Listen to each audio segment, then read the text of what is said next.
Hello, hello. Hello, everyone. This I am Lowly M. You can call me Lowly, or Lowly M. Either way, it doesn't matter. Today, I am here because something is on my heart, and it's really distressing me. Uh, let's see. My hair is really growing. The edges. Wow, I have so much edges. Uh, I didn't have any over here. Uh, had some, but not as much as I have now, and I'm glad of that. I like my new hair. Uh, my glasses too. It suits my face. But anyway, here we go. This is called Reality Hits. Uh, my family is a complicated, dysfunctional family. I have always been the scapegoat, black sheep, uh, however you want to call it. Uh, and because of that, I always did things for my brothers and sisters that I really did not want to do, but I was seeking their love and respect and favor from them. So when I was growing up, I was by myself a lot. And if I wasn't by myself, I was either with my dad and sometimes with my older brother, but not much, mostly with my dad and a lot by myself. And I went inward to myself, and I just, I guess I was a very spiritual person even then, and it was like uh, God would speak to me, let me know that everything would be okay, that he hadn't abandoned me, and that made me feel good. And I guess he spoke to my dad's heart to what to do about me because I'm sure he saw it.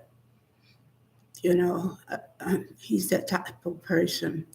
And I remember one time when I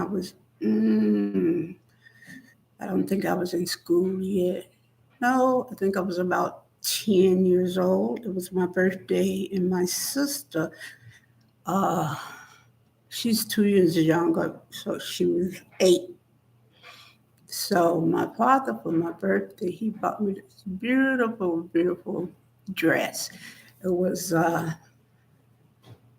blue dots on the top with a white background. I still remember it, and blue bottom of the dress, and then it had this big tie where you could tie it after you buttoned it up, and then it had the blue belt to match it.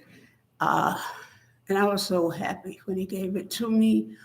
Uh, then my mother told him, "You need to take it back because she said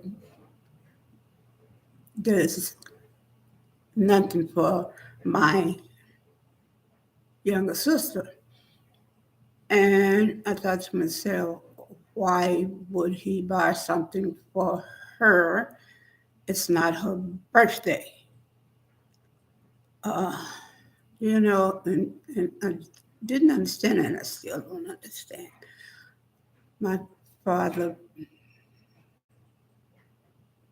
he apologized for it, and he was very frustrated, very, very frustrated. So was I. I was hurt. And that day, I don't think I got anything. I don't think my mom made me a birthday cake or anything. I said happy birthday, anything. I don't remember it if she did. Uh, and so things like that have happened to me all my life. Uh, the thing that bothers me the most is that my brothers and sisters always said that uh, my father wasn't my father, that a white man was my father. Uh, this would hurt me, especially as a young kid, and how close my father and I were. And we did a lot of things to get together. I helped them on the farm because none of my brothers and sisters wanted to do that. They were in their teens and stuff. They wanted to do different things, you know how teens are and stuff. But with me, I wanted to always be with him and help him out and hear his stories of when he was growing up. It was so fascinating. It made me feel so great. Okay. And then later on, that continued. It still continues now. Uh, I thought it was a myth, but because it continued through the years, I feel what they said uh, about me that white man is my father. I feel that it may be the truth. And that's what my intuition is telling me. And I got my ancestry done uh, that uh, make me feel that it is a confirmation because some of the things that was in my ancestry uh, makes me feel that that my father is a white man. I have some Jewish in me. I have some uh, Welsh, uh, Norway, let's see, Mali. Uh, that's a part of Africa. Uh, and also too uh, Mexican Indian. I thought it was. I thought I had part of Cherokee Indian in me because my grandmother on my mother's side had that in her, but I don't. Uh, it's Mexican Indian. I don't know if it's Inca, Mayan, Aztec. I just know how I have some Mexican Indian in me and some white. It seemed like a lot of white and all that Jewish in me. I'm surprised about that. Uh, but an incident happened to me when I was living in another state, and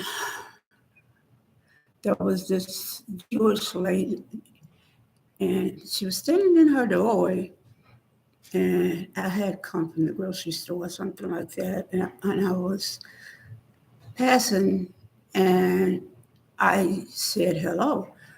And she looked at me and she said, "Do you have some Jewish in you?" I looked at her and I, I said, "I don't think so." And she said, "You look, your high cheekbones and all that. Uh, that's why I asked if you had some Jewish in you." And now, come to find out, I do. So it was like her putting it out in the cosmos and making it a reality, and it is a reality. Uh, so that continues. And it's also too a lot of things that happen in my family that I know of. And when I have told my brother, I said, "I remember this or that," he would laugh at me. I said, "Okay, I won't say anything." That's about the things that I remember. But the things that I remember is very traumatic, and I know it's real because it continues, and I remember it over and over again, and it's very hurtful. Uh, so as the years pass, my relationship with my family only got worse, but I got closer to my dad. Uh, and they would do things to me just to see, I don't know, if I would get angry or upset. It's like they hated me, and I think they do. I know they don't respect me because of the things they do. But the most hurting thing is this, and it still hurts me. And uh, talking about it is making me tear up. But what happened is this, that, okay, my daughter's on her way. I'm going to try to finish up before she comes because this will hurt her. But in 2018, I got really ill. Uh, and I had to be put in ICU. I went there to see my gastro doctor, and and I checked in. The next thing I know, I'm waking up about, I don't know, maybe from a coma. The doctor put me in a medically induced coma to heal me, and it it was like, I don't know, a month or so, or what. And when I woke up, I was, God, I had everything coming from every place. My nose, shoot, my chest, my stomach, everywhere. And it's like, then they had me tied, uh, restrained. I guess I was pulling out my feeding tube and stuff like that, but I didn't realize it because I was in a coma. So uh, they tied my hands. Then I looked up, and there was a nurse, and she said, if you promise not to pull anything out, I will take the restraints off. So I said, okay. And during the time I was there in ICU, it was like 4 months. Yeah, 4 months. I couldn't talk.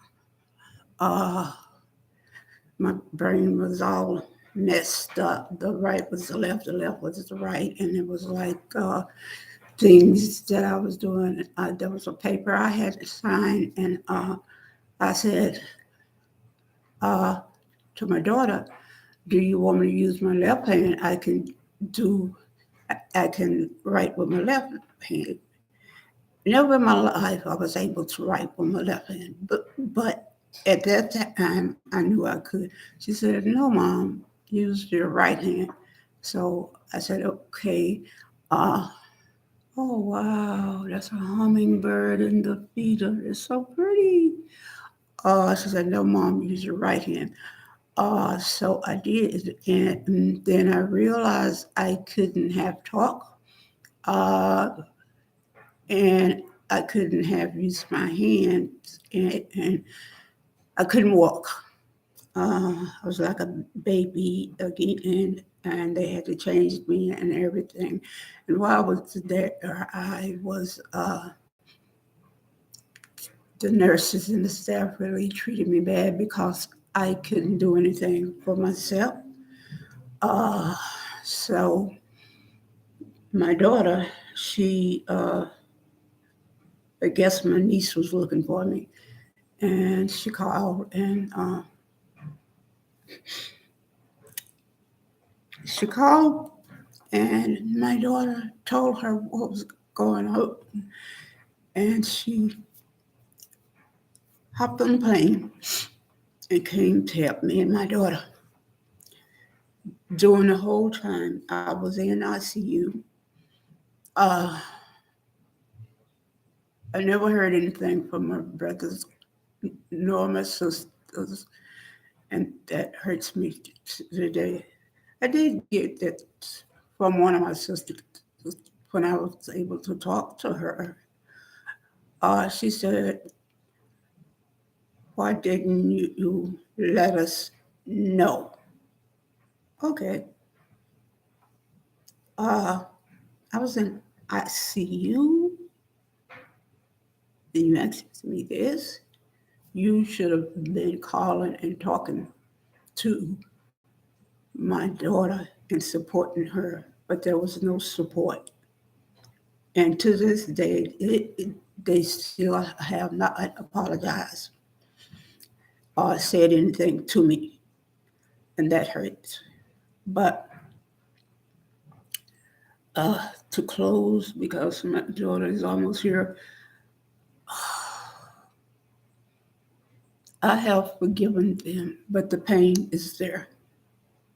The pain is still there, and it always will be there.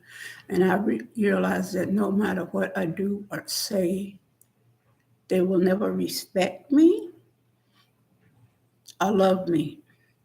But with the heart that I have, I will always be here for them, no matter what.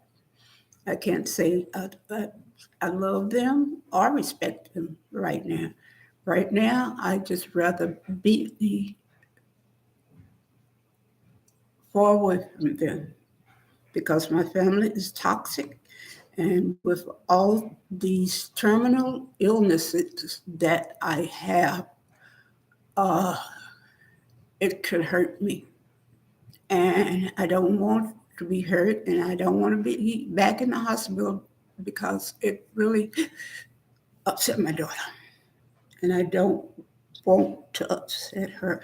I want her to be happy, and I do everything in the world to do that. Us two hummingbirds now, it's beautiful.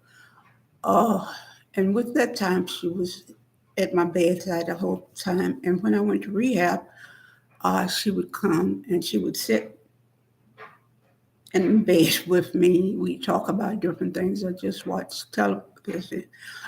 She was working from home, so she was able to do that, and thank God for that. Uh, and ever since then, we were already close, but we are much more closer spiritually. Uh, and I thank God for that. And I thank God for giving me, but I want to cry. Thank God for giving me my health.